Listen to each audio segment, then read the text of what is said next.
Thank you for everyone joining tonight. Please feel free to enter any questions you have in the chat or in the Q&A. Myself, as well as the few counselors from the schools your children go to, will be helping me monitor that. If you have a private question you'd prefer answered after the training, we're going to stop the recording after then, so you can ask any specific questions that you might have that I or potentially your counselors might be able to answer. But thank you for being here today. I think everyone is here tonight because we're parents, caregivers, we're guardians. We've got kiddos that we care about and we care about their well being. And mental health is such a complicated topic. I could really spend hours and hours and hours discussing it. We're only going to be covering the most important points, but like I said, I'll plan on staying afterwards. And just so you all know a little bit about me, my name is Caitlin Ensley. I work at the Mental Health Association of East Tennessee. We're a small nonprofit that's been in Knoxville for, oh my goodness, about 70 or so years now. I have not worked there that long. I've only been working there. It'll be 10 years next month. So I've been doing this for a long time. And I, like all of you on the call, I'm a parent as well. I'm a new mom to 8-month-old twin boys. So this is the first time I've done the training since they've joined us. So definitely has given me a much different perspective as I came in preparing. And thank you, counselors, for introducing yourself in the chat. For those that were a little late joining, if you wouldn't mind just taking a second and scanning this code, entering the link into your browser to taking our pretest really quickly for the student we're working with at Baylor. And I'm hoping you should have the ability to navigate through the slides on your own. So if I'm speaking too fast or you want to go forwards or backwards, you should be able to do that as well. So what we're going to be talking about today, my goal is to give you the information or the most basic information and tools you need to be able to identify when you have a child that's struggling, how to help them. Some of this information will be helpful for you as well as a parent, but the approach I'm taking is primarily about your children. I'll be talking about some statistics, some things that can put your child at risk or protect them from mental health struggles, some signs and symptoms to identify that they're struggling, and how we can intervene. Specifically, I'm going to be talking about changes you can make for yourself in the home and resources you can access that are available outside of the home. So even though primarily today I'll be talking about what to do when our mental health is not good, I really want us all to be on the same page about what mental health is. Mental health is not good or bad. It's just something that we all have and we work on every single day. So if you've had a stressful day, you may decide to take a bubble bath or go for a walk because those things make you feel better. That's mental health. When we lose someone close to us and grieve their loss, all of that is mental health. And unfortunately, people sometimes don't like to talk about mental health because they just associate it with when someone is unwell with their mental health. So when we try to shift the conversation to it just being a thing instead of necessarily a bad thing, it can help immediately start breaking down those barriers of having conversations on mental health. Whether someone is or is not mentally healthy really depends on how they feel about their own mental health. It's called mental health for a reason. It's because it's the health that's happening within our mind. And unlike if I'm feeling unwell, I can go to the doctor and they can run blood panels, they can do a scan. With mental health, you really have to rely on what people are telling you.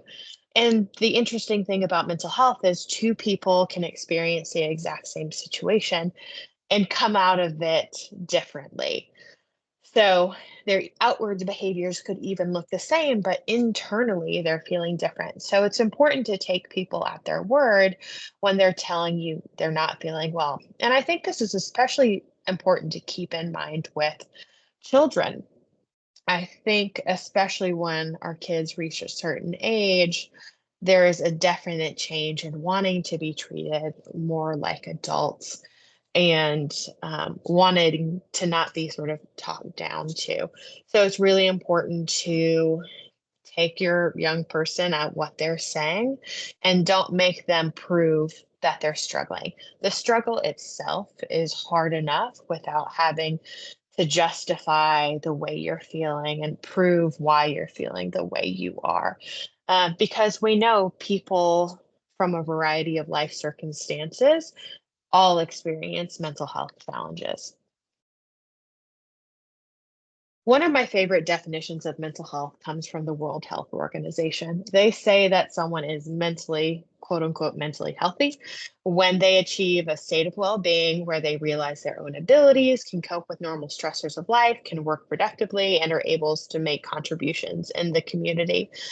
And I love this definition because I really feel like it's all encompassing of what mental wellness looks like, and that it separates it from just being free from illness.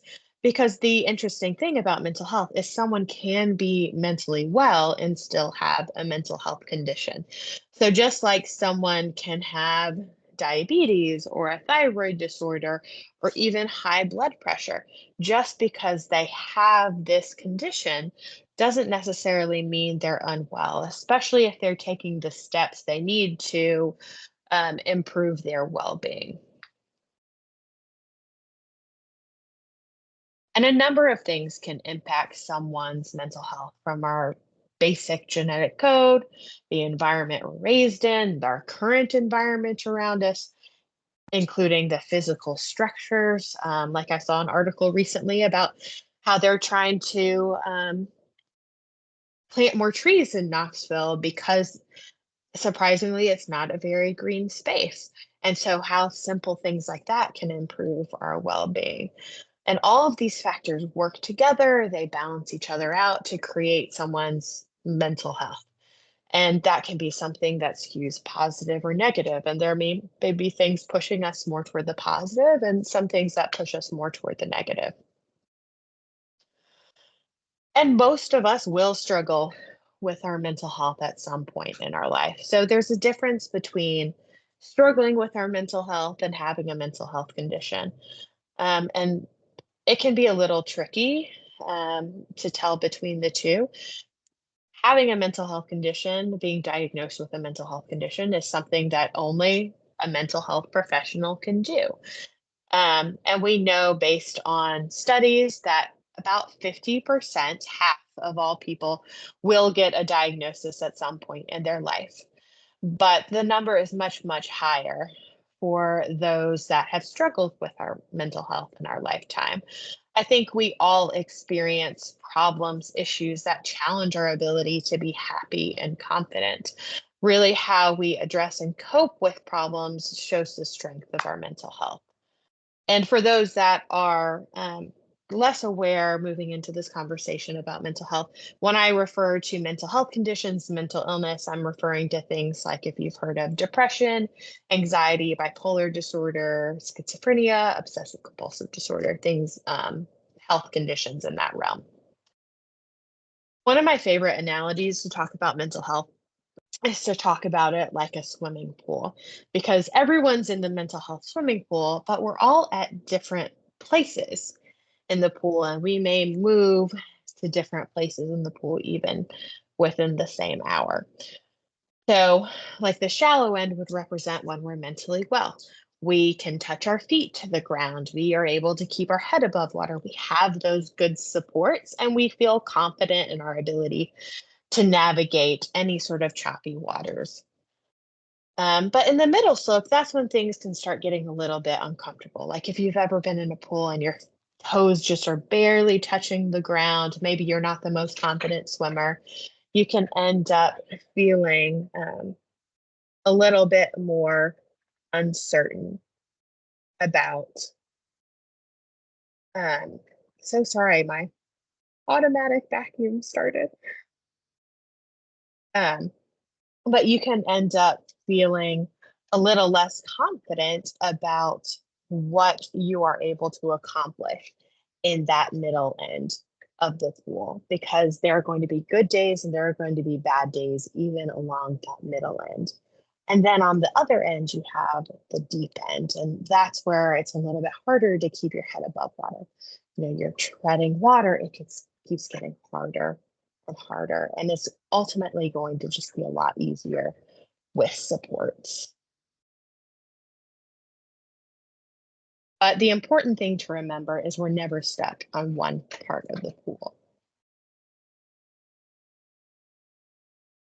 Just like water ebbs and flows throughout the day, our mental health is going to vary day by day.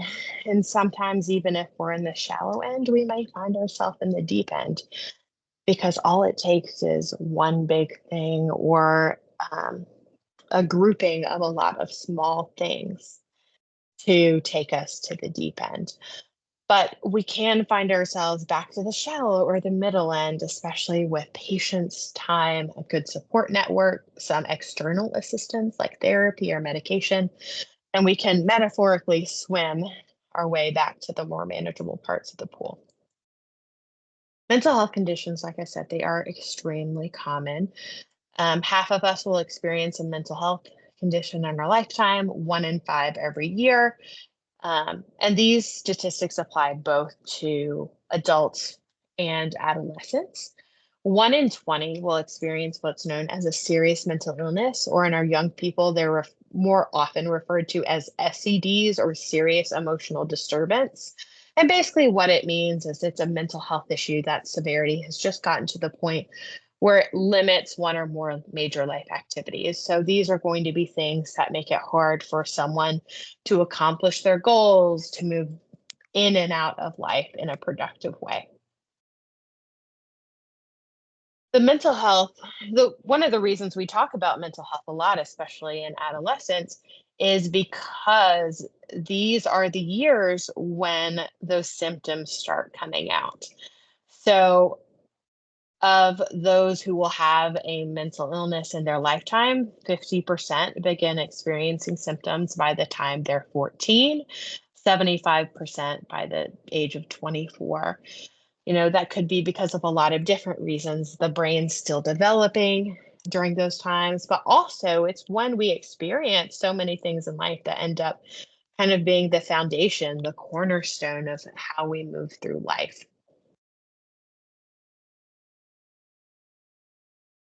And the age of onset, it actually varies by the type of diagnosis. So the most common mental illness is anxiety. You can see on the left the percentage of youth with the condition. So it'd be about a third of our young people are diagnosed with anxiety, and the average age of diagnosis is 6 years old. And for those of you who are thinking back to when your kids were that young, that's when some of those anxious behaviors really start peaking out. And I am a person with an anxiety disorder. It's not something I'm ashamed of. And I think sometimes if my parents had been more aware, they could have recognized some of those traits in me earlier, and I could have learned some healthier coping skills to help me navigate adulthood a little bit better. But as you see going up, we've got behavior disorders. Those are things like oppositional defiant disorder, ODD, and conduct disorder. Um, then we have mood disorders like depression. The average age of onset is 13, and then moving on to substance use disorders, the average age is 15. And that makes sense because the older someone gets, generally, the more access they have to substances.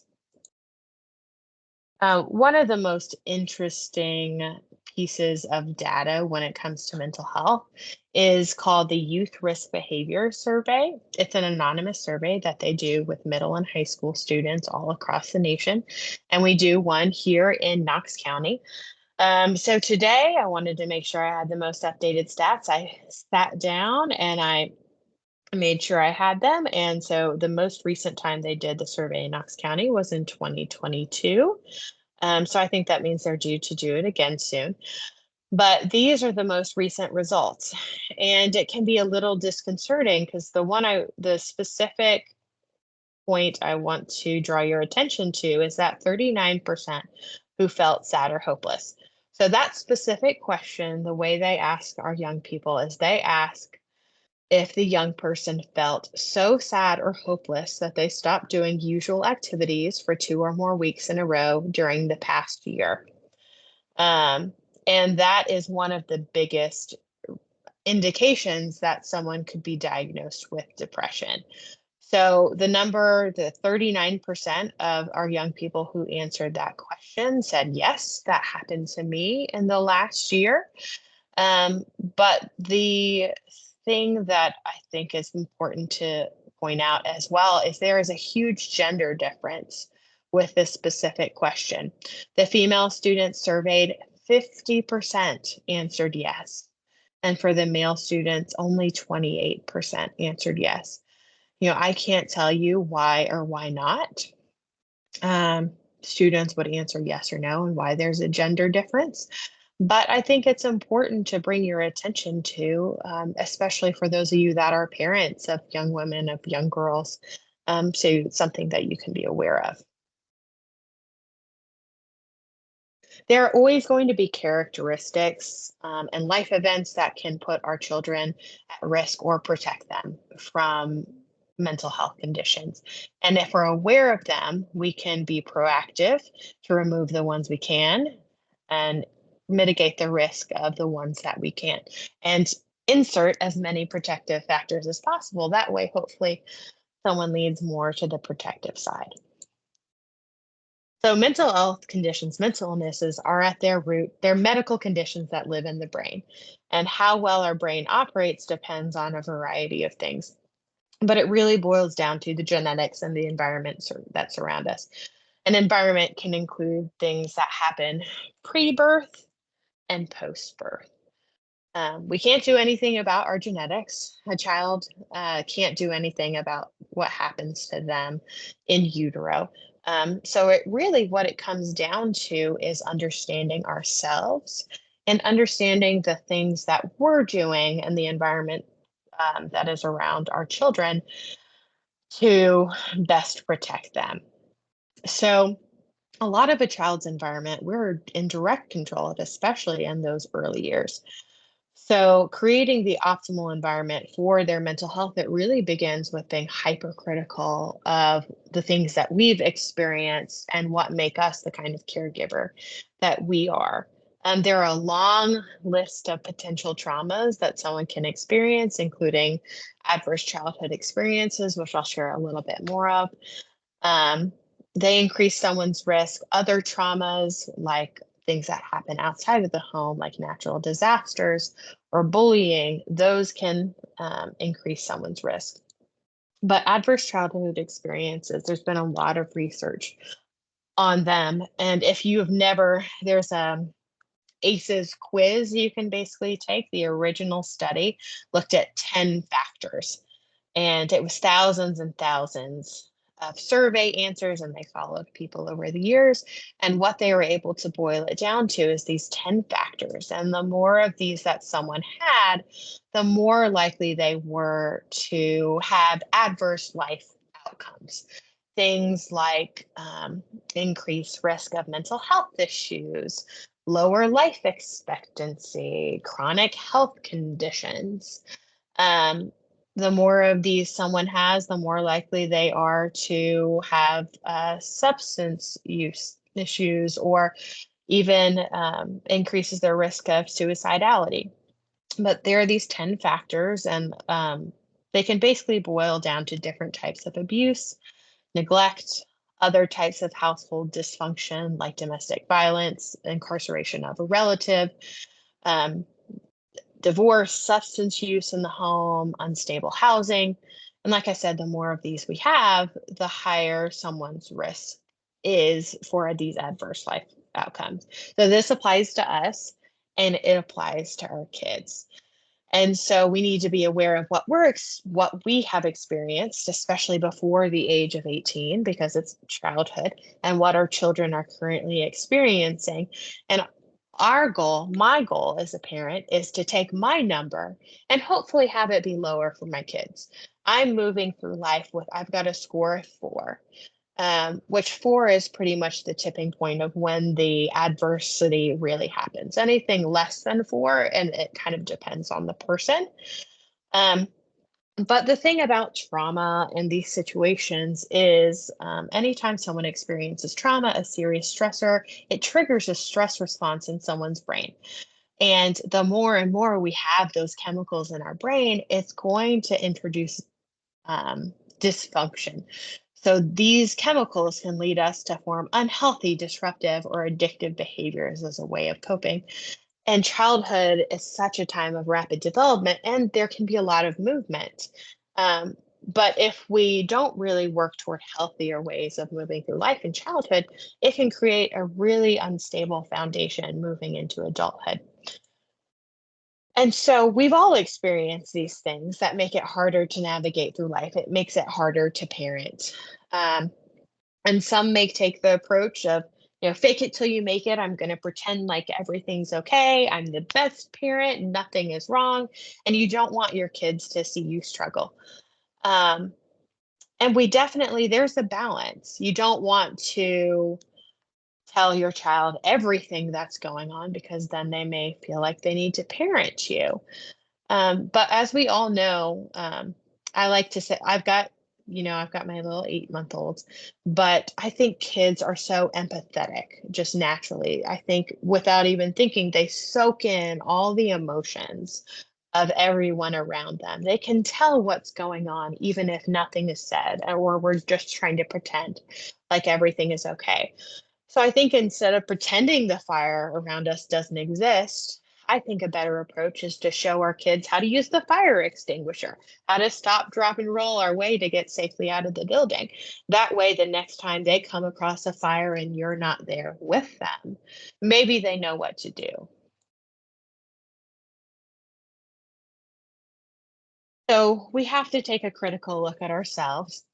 And it can be easy to get a little disheartened.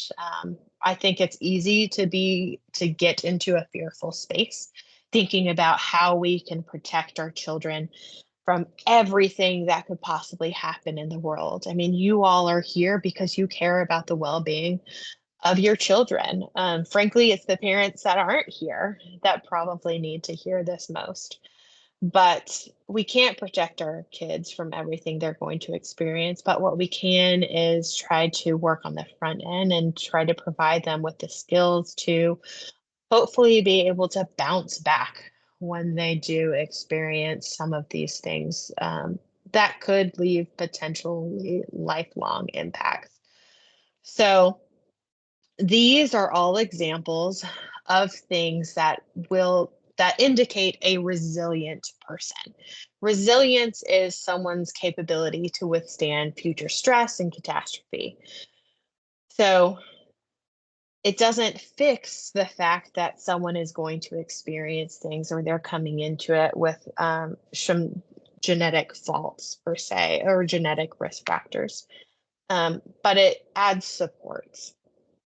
And so these are some things that can build a child's resilience or show their resilience. So, a lot of these things on this list, you aren't necessarily going to be able to build for them. They're skills they either have or need to learn and build themselves.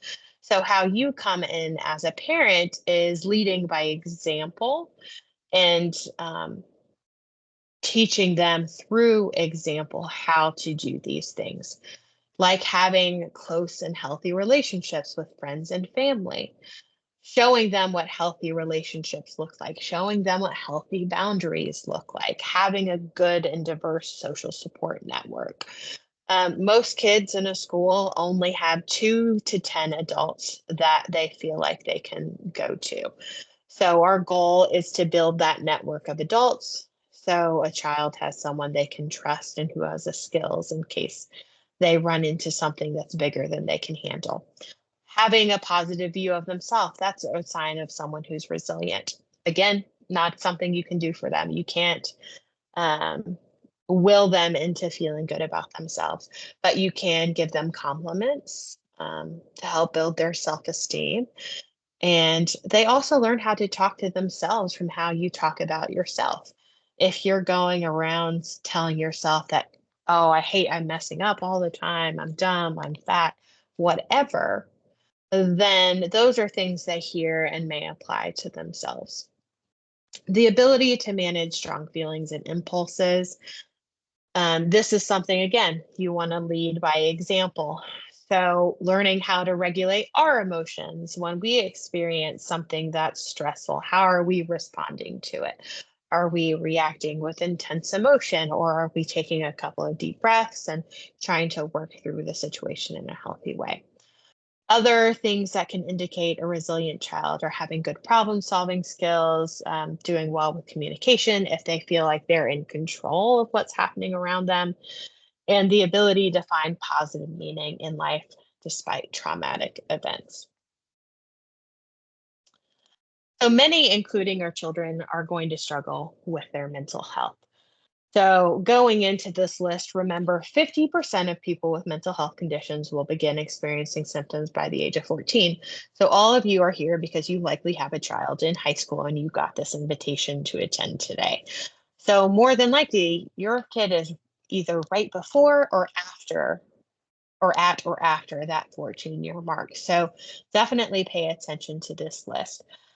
But keep in mind, just one thing from this list does not mean your child has a mental health condition. What we're looking for are patterns and changes, and not only temporary changes, we're looking for long lasting changes.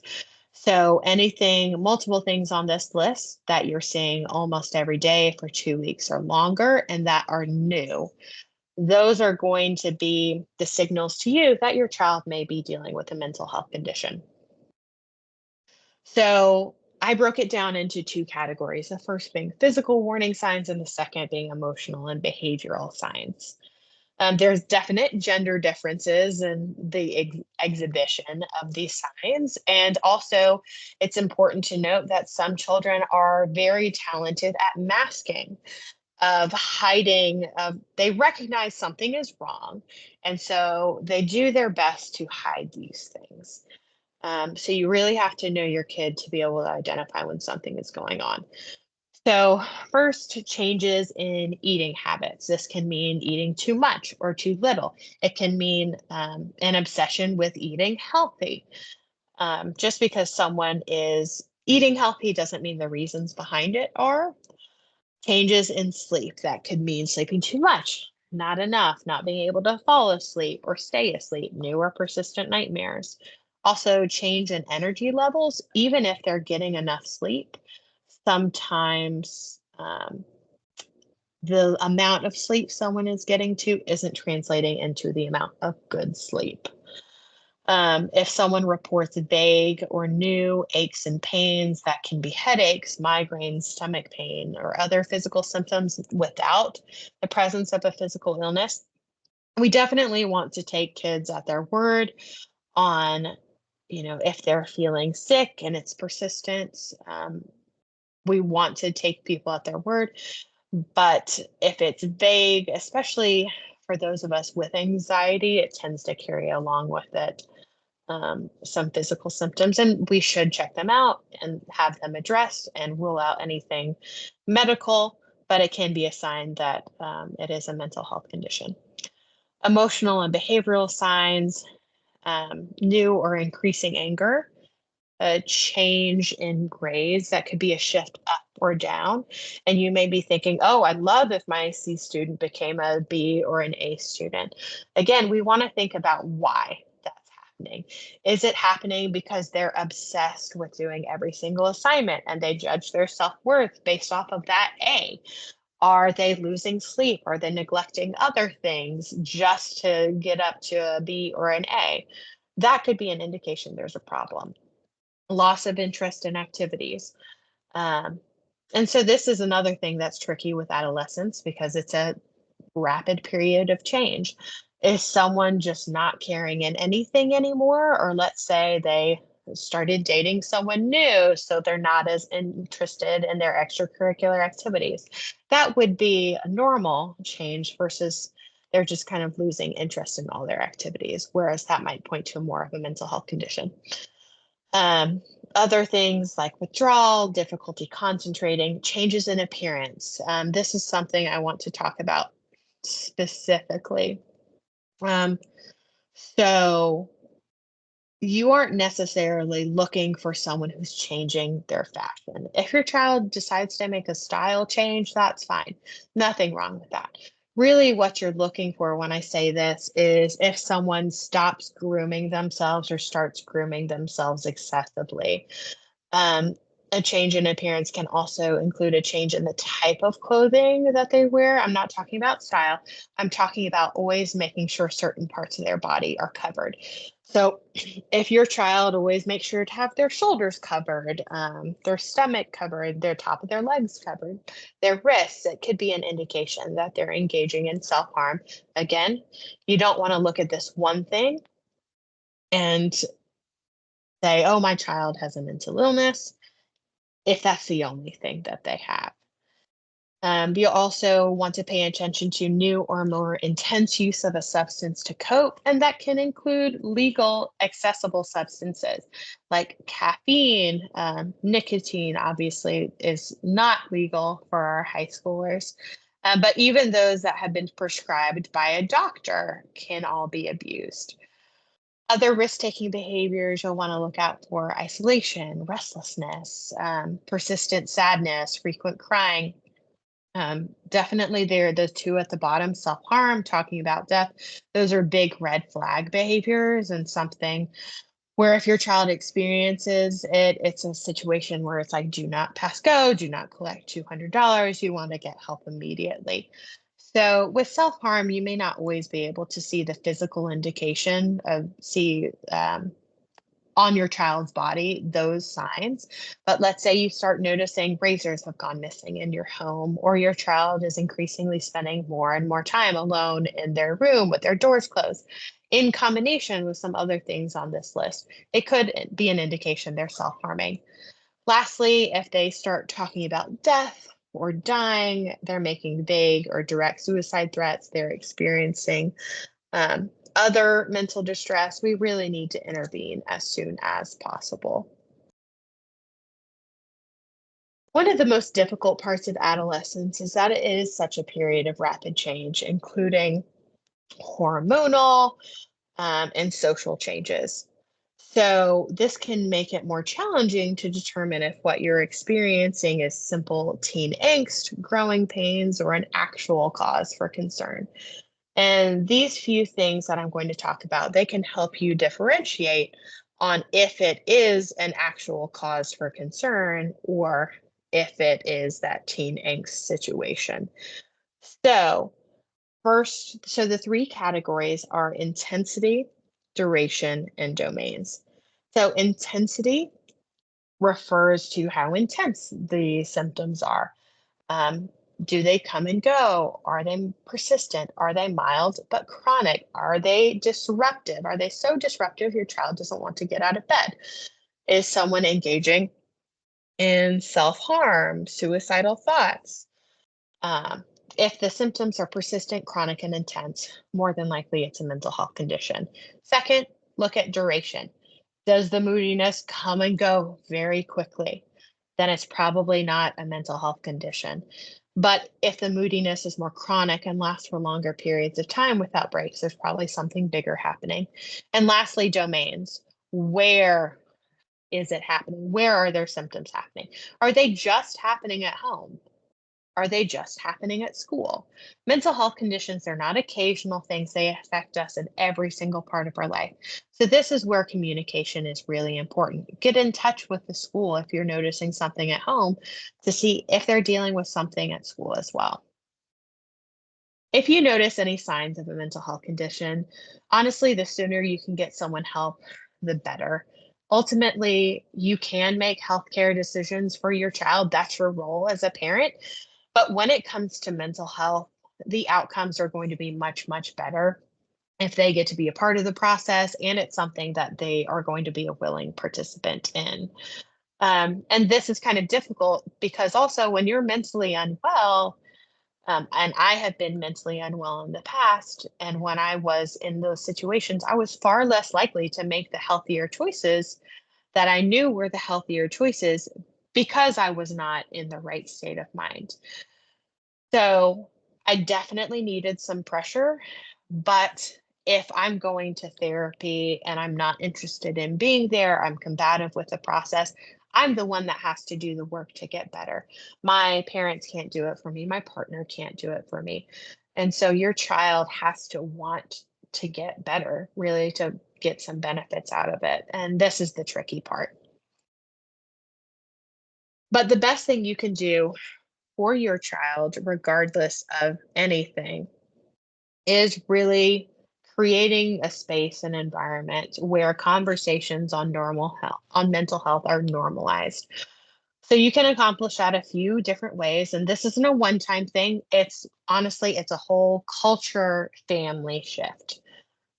So first and foremost, modeling, sharing about your emotions and the challenges you experience in a positive way.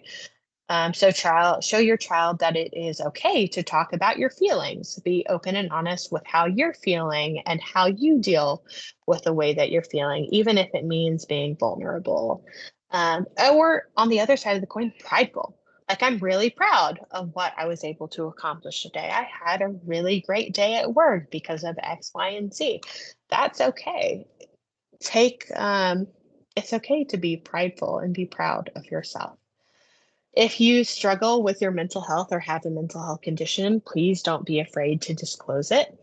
If you take medication or see a therapist, let's say you do things every day to help your mental well being, talk about what you do and why it helps you, things like doing yoga or going on a walk.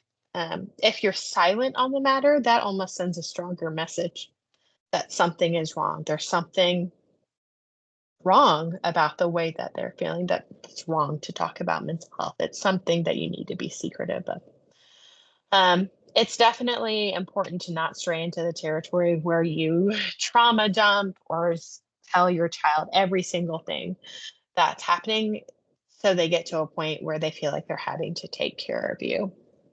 It is your responsibility to take care of your own mental health, just as it is your child's responsibility. It's your job as a parent to support them and provide them the opportunities and skills to be able to become mentally well. But ultimately, they have to take that leap into mental wellness themselves. And that's the hardest part. Other things you can do to create a good environment for your child: ask questions when nothing's wrong. So instead of asking, "How was your day?" and getting crickets, ask, "What was your favorite part of the day?" Or "What was something that was difficult today?" Or you can ask about something specific that happened. There's no guarantee they're still going to give you an answer, but keep being inquisitive and showing that you're interested. Um, So I heard someone say once, if you know her, Emily Hager, she used to work for the Tennessee Suicide Prevention Network. She works for the governor's office now. But one of my favorite things I ever heard her say is, if you're not interested in the small things, your child won't think you're interested in the big things. So make sure you're interested in the small things so that when a big thing comes around, they know they can trust you with it. Also, help your child set healthy boundaries for themselves with their mental health. Teach them it's okay to say no, that they don't have to be a people pleaser. They can decide what they're going to do with their time. And privacy is a part of this as well. There are also some just general habits that are going to be good for our mental health for us as a family, as a parent, a caregiver, and your child. So, making sleep a priority, having a healthy diet, and getting regular exercise with the best of your abilities. Um, you know, we are only capable of doing certain things. So, working within our skills and resources to do the best we can. Don't be hard on yourself. I'm on the 5 hour a night sleep train right now, and that's where I am, but it definitely beats the newborn days of getting 2 hours of sleep at a time, if that. So I'm happy with what I've been able to achieve with the skills and where my life is right now.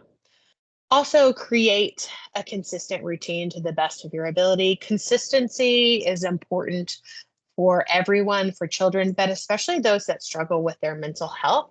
Having consistency lets you know what to expect. And when you know what to expect, there's less fear around the process. So a routine for your family could mean, after school, you've got sports practice, homework, dinner. I was listening to a webinar today of a parent shared that they all do their homework at the kitchen table. So they have that opportunity to be phone free and have that time together. Also, it allows parents to help more if they're in a more central zone. um, can include, I think I was watching the same webinar and it gave me a great idea that I would love to take a walk after dinner every night with my family. It gives us an opportunity to talk about the day, get a little physical activity in before heading to bed. Also, you want to create a sense of belonging. Um, you may think you tell your child they're important and valued. This is your reminder to tell them as often as you can that you love them and that they're important and they're valued. Um, and be intentional about that as well. So pay attention to the things your child does. Maybe it's a small gesture they think no one would notice. Make sure to point that out and give them kudos.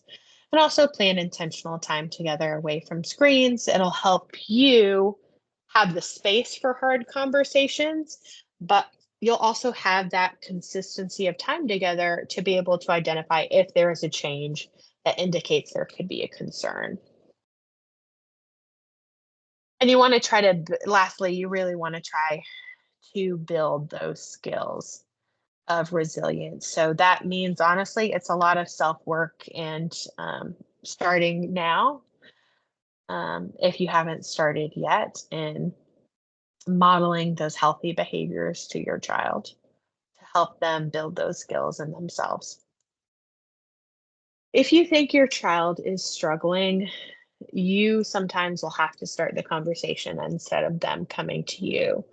It's not always the easiest to reach out to someone and share your struggles, even if you've had a close relationship with someone, because mental health issues and mental illness, it does make your mind just get off. It can make you believe all kinds of things, even if they're not true. Let's say you think in your mind that it doesn't, like, I don't need to talk about it anyway because nothing I do is going to make it better, or people are going to judge me because I'm struggling. Or if you're anything like me, you may think, "Oh, this is just a momentary setback." I know a lot of the kids that go to Hardin Valley, Bearden, and Farragut are they tend to be on the more high achieving, set of the spectrum. That's the type of school that I went to. And any problem I faced in life, I was like, "Okay, if I just try hard enough, I can overcome, and I'm just gonna pretend like everything's fine, and it's gonna be fine." But that didn't work. Things just keep getting worse and worse, and I was too deep into the lie and my life was falling apart. But all of these assumptions and fears that someone has, they can keep someone from feeling comfortable sharing. They pretend like they're fine. They may push people away because that's easier. I mean, think to yourself the number of times someone's asked you, "How are you doing?" And you've responded, "I'm fine," or "I'm good," or "Things are okay," when you were thinking the opposite. Now take yourself to the vulnerable time of adolescence. If you're answering that way as an adult, when you have more confidence, probably more um, resources in your tool chest than you did in adolescence, think about how our young people must be feeling and how scary that must be. So that sometimes mean we need to initiate the process. And let's say your kid is not ready to have that conversation, that is completely okay. Because part of the goal of starting the conversations is simply to acknowledge to your child, "I see that something is going on, and I am here when you are ready to come to me about it." um, because it sends a message to them that what they're dealing with, it's not being ignored or overlooked, and they are being taken seriously. Um, my sister and I have both had persistent mental health challenges through our lifetime, and years ago we talked about it. And she said something to me I'll never forget. She said, "I don't know how no one knew." And the reality is, I think we knew, just none of us said anything about it. I think everyone kind of expected the other person to start the conversation. So sometimes you just need to, you know, put a little oomph in your step and put yourself into a scary situation because it can make a huge difference. So the most important thing to do is simply starting the conversation. We do want to try to choose the right words. Choosing the wrong words can unfortunately leave a child feeling shut down or stigmatized. Unfortunately, it's impossible to know the right words in every single situation. I do this as a job. And when I'm doing it in my own life, it is so hard. It is not easy. Um, so we do want to avoid certain phrases, and I'll share those. But the most important thing is to be non judgmental and caring. Care and concern. Realize that even though you are your child's age once, you don't know what their experiences have been because guess what? They're a different person. It's easy to see yourself in your child and kind of get boxed into that. But they're a completely different person. You grew up in different times, you have different experience. So don't ever make an assumption about what they're feeling and why they're feeling it.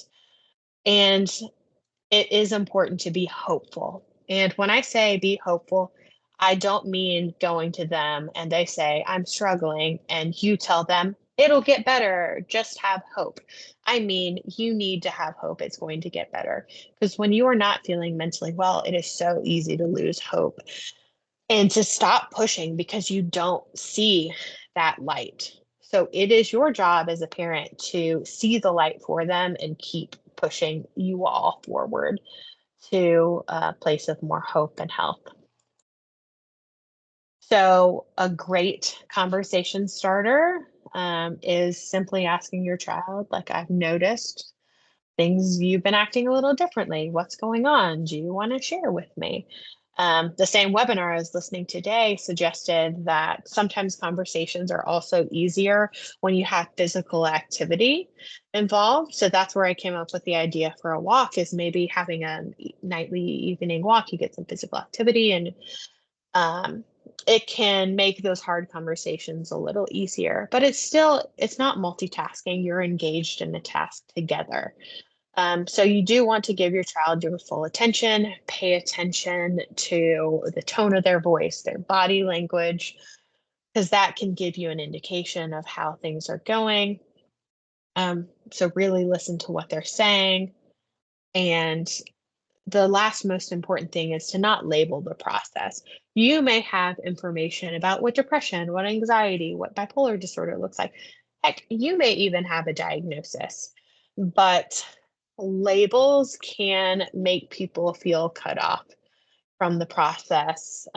They may immediately shut down because generally people don't like being labeled, and it can make people feel confrontational. It's really about the experience that they're having. And our organization, the Mental Health Association, we go into schools as well.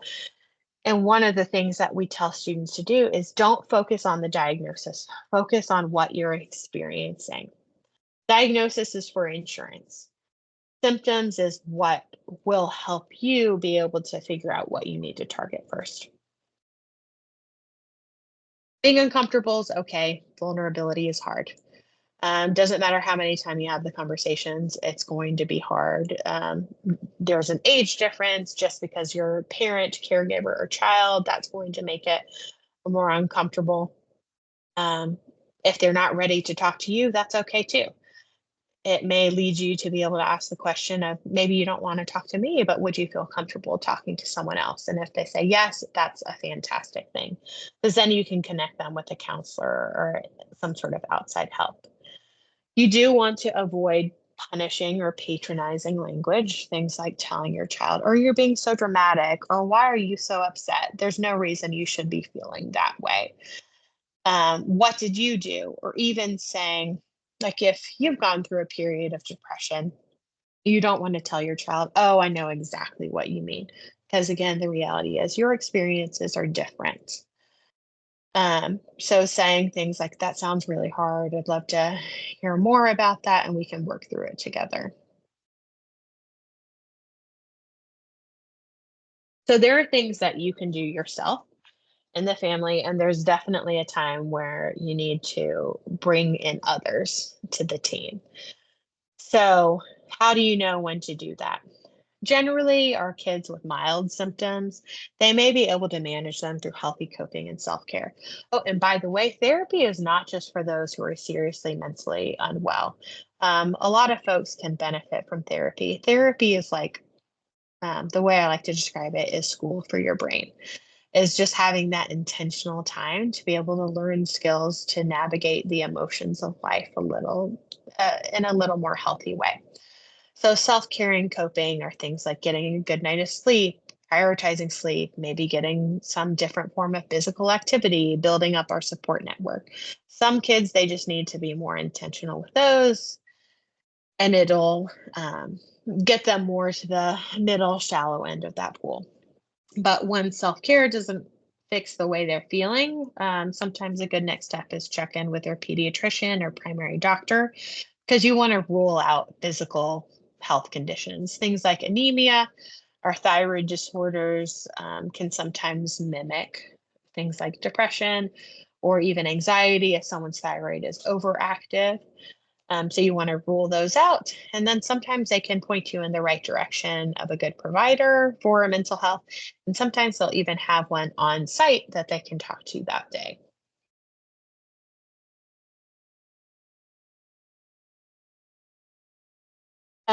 These are just some good examples of self-care habits um, that we can go to when we are not feeling mentally well. They're really not for when we're feeling mentally unwell or well. There's something we should be doing all the time. So I think we can all probably on this call admit there are ways we could probably be taking better care of ourselves. So I would encourage everyone to pick one thing from this list and take small steps to get where you want to be. Things like getting 7 to 9 hours of sleep a night, you may be like, okay, I've got that. All I have to do is go to bed earlier. But it's not as simple as that because let's say you're used to going to bed at 10 and you try to go to bed at 9. And so you just lay in bed for that whole hour because you're not used to going to bed at 9. Um, so it will depend on the type of sleep environment we're creating, the things that are milling around in our brain.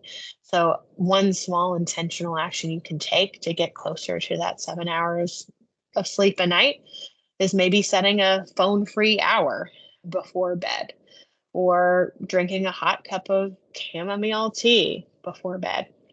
Trying to create circumstances where that self-care habit can stick, basically.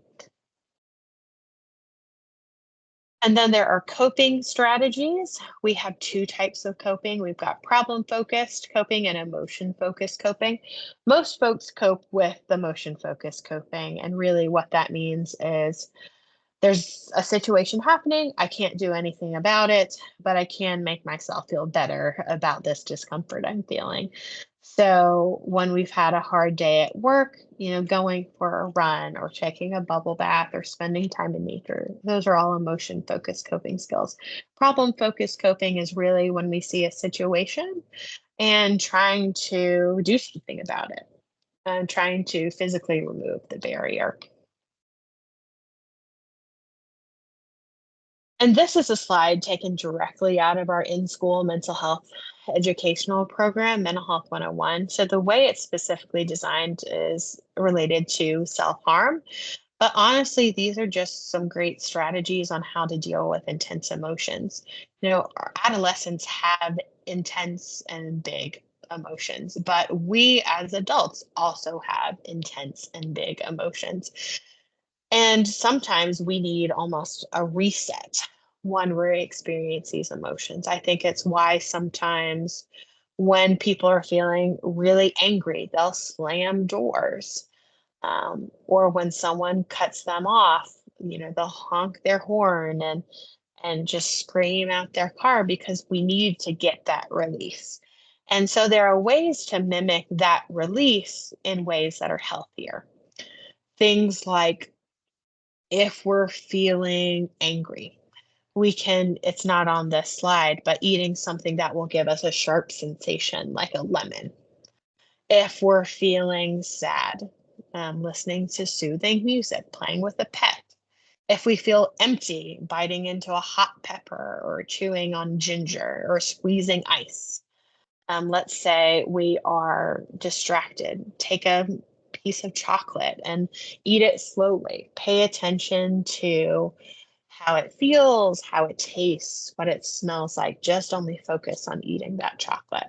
Definitely encourage everyone to try it. Um, but writing our feelings down, all of these things are healthier alternatives to uncomfortable emotions, and we're things we can practice ourselves and can practice with our kids. These are some apps. I'm not going to go into these, but I will for sure provide these slides. Um, they're all available on Apple and Android, and the one I want to point out that a lot of folks are a big fan of is the Finch app. It's actually like a self-care pet app that helps you feel prepared and positive one day at a time, and you actually take care of your pet by, basically taking care of yourself. So it's kind of like, for those of you that are know what, like, Tamagotchi pets are, it's almost like a Tamagotchi, but to take care of your pet, you have self-care. So we already talked about why we want to see a doctor first, but that last thing is really coordination of care. And sometimes the first step as a doctor can help you get your child some medication. So folks have different perspectives on medication for young people, and that's your right as a parent to be able to make that choice for your child. I definitely encourage everyone to do research and make the best choice for your family and your child. But sometimes medication is a great first step for a child who is having such a difficult time coping that they cannot function, they cannot move through life in a healthy way. It can help them get to a point quicker where they'd be more likely to engage in treatment and then do the hard work of learning those healthier coping skills in a place like therapy. There are multiple types of treatment that we can engage in with our young people. The most common type of treatment you'll see is called outpatient. What it is just your standard therapy. There are different types of mental health professionals, all these different um, acronyms that you'll see. The ones at the top, um, let me use my little pen again. These are all folks that have to have licenses. So I personally always recommend making a first stop with someone who is licensed because there is a board you can report them to if something untoward happens. But a lot of folks also find benefit from seeing someone at their church or seeing someone like a peer support specialist. But it definitely shouldn't be a substitute for someone who's trained and licensed. So, when it comes to making the decision of what you need for your child and their mental health care, if you decided they need professional care, try to involve them in the process as much as possible so they can feel like they are not being forced. So, involve them in research, let them pick their therapist if you're able to. Remember confidentiality.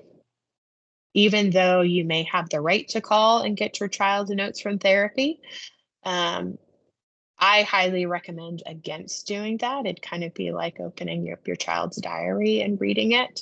Again, it goes back to privacy and giving them the space for that privacy. A licensed professional will pass along to you information that you need to make sure your child is safe. So if your child is self-harming or suicidal, they should let you know. If they are not letting you know, that is a problem. You can get to know your child's therapist. They should keep you in the loop. I always prefer, I think the best way forward with therapy for a young person is sometimes actually family therapy because it helps you build a better family unit and then they can get individual therapy as well. If you see something that you don't think is supposed to be happening, advocate. You may think, and therapists are experts. but you're the expert on your family, you're the expert on your child. And if something is happening you don't think should be happening, say something about it. Mental health is not easy or straightforward. I think the biggest thing is just to continue being hopeful and persistent and using all the tools you have in your toolbox. You might be on this call because your child already has a diagnosis. Remember that just because someone has a diagnosis doesn't make them a bad person. It doesn't mean that something is wrong with them. I've got a diagnosis, and the way I think about it is it's just something that makes it a little harder for me. It means I've got to be more self aware. It means I've got to really be on top of my coping skills and where my mental health is. But what you can do as a parent is making sure your expectations are clear and consistent. Um, Praise and recognize your child's strengths, and use positive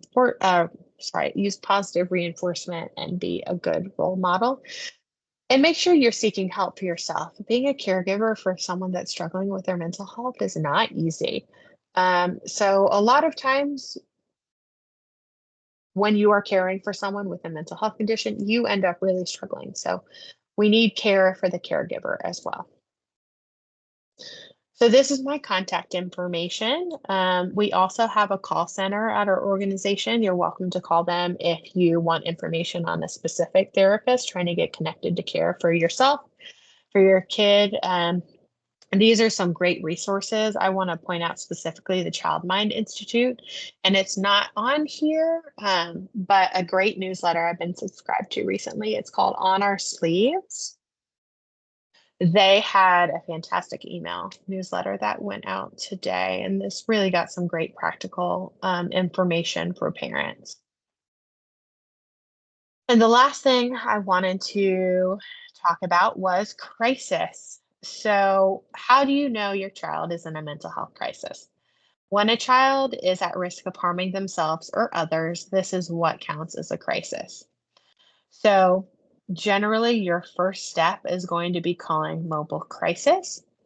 This is the Knox County number. They will do an assessment to find the least restrictive mental health placement.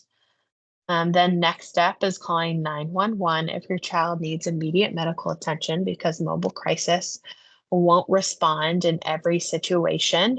They won't respond if you feel like you're at risk, or generally if there's a medical concern.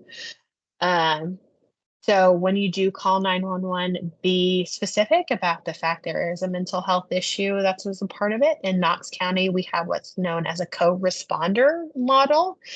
So when there are specific mental health calls, and they can't do this every time because it's a very limited number of people that are able to do this, but they send a police officer and a mental health professional. So that's really fantastic. They're able to have someone who's qualified to deal with some of those mental health concerns. The non-emergency number, that's a good number to tuck away. This would be something that you would use if you knew someone's address and maybe they weren't responding to your calls or text messages and you really think something's going on. They can pop over to someone's home, give the door a knock, doorbell a ring, and basically just check and see if they're safe. The last number I want to talk about is 988. So that is the suicide prevention. Well, it's the suicide prevention lifeline rebranded. They do not handle crises, but most of the time, most mental health issues can be de-escalated. So that would be a great number to give your young person to call, and they can text 988 as well. And I think there's an online chat feature. I think it's available in multiple languages as well. Um, but as far as I know, if someone calls that number and say like they're suicidal, it's not something where they're going to immediately call the police. They're going to be able to talk someone down from that. And in case anyone is interested, the area or the organization in East Tennessee that answers those calls, they're called Contact Careline. They're a fantastic organization that's been doing that work for a really long time in East Tennessee. And I think something like 95% of calls to 998 that are made in Tennessee get directed to a call center in Tennessee, which is really fantastic. So if you wouldn't mind taking a second I would love feedback on the training today. Don't have to worry about doing it right now because it's a pretty lengthy survey. So just open it up in your browser, save it for after we finish. But because I'm running a little over, I want to go ahead and move on to questions. And I did receive one question in advance, and I'm going to kind of summarize what the question said, just so I'm not like reading it word by word. But the question I received in advance was a question of, can depression or other mental health issues be caused by feelings of division instead of inclusion? And I could interpret the question a couple different ways. The first interpretation is inclusion or exclusion from a group. And I think um, we get ourselves into a risky situation thinking like one single thing um, can cause depression or anxiety. More often than not, it's a lot of circumstances working together to basically flip the switch from someone not having a mental illness to someone having a mental illness. And everyone has their sort of predetermined point where that flip switches. We just don't necessarily, we don't know that. We don't know when that flip will get switched. Um, in my own life, I've got a genetic history of mental health conditions. I've got the history of adverse childhood experiences.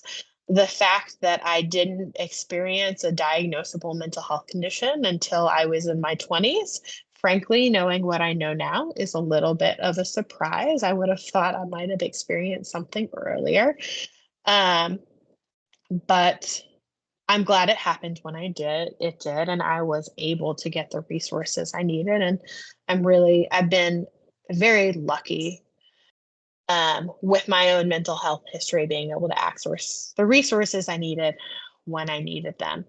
But the other part of the question the person asked was that the way I interpreted it was some concerns about assigning a diagnosis or a label to someone. And my personal belief, I think I stated this earlier, diagnoses are mostly important for insurance because a lot of insurance companies, they want that code to be able to bill. Um, and they can be helpful for someone who's trying to better understand themselves. But I think it's more helpful to focus on symptoms and the impact they have on someone's life so you can take the approach to deal with that specific symptom. As any, well, really, if you looked into more mental health conditions, there's so much crossover between symptoms, and it's so complex. I think if people ultimately box themselves in, it can limit them in some ways. But that's my personal opinion, and others may have other opinions. Well, I'll end it here if folks need to leave, but I'll stop sharing my screen, stop the recording if folks did want to stay on and ask any other questions. And if you wanted to be unmuted, turn your video off, just let me know in the chat. I'll go ahead and stop the recording and stop sharing my screen. Thank you to everyone who attended, and I hope you have a wonderful evening.